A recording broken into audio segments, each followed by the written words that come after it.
علی صائم بھائی کا سوال ہے، اگر امام مغرب کی نماز کروا رہا ہو تو مقتدی عصر کی نیت کر کے اپنی نماز مکمل کر سکتا ہے؟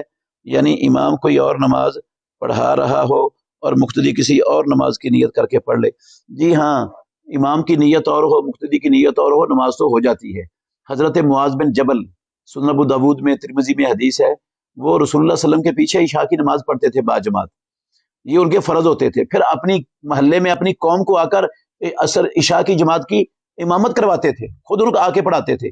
اب یہ جو امامت کر رہے ہیں ان کے نفل ہیں اور پیچھے والے فرض پڑھ رہے ہیں، تو اگر یہ غلط ہوتا، امام کی نیت اور نماز اور ہوتی اور مقتدیوں کی اور ہوتی، اور یہ جائز نہ ہوتا تو رسول اللہ صلی اللہ علیہ وسلم کی زندگی میں ہوا ہے، پیارے پیغمبر پر وحی نازل ہو جاتی اور اللہ رب العالمین اسے روک دیتا۔ جب اللہ نے نہیں روکا، رسول اللہ صلی اللہ علیہ وسلم نے نہیں روکا، تو یہ تقریری سنت بن گئی ہے۔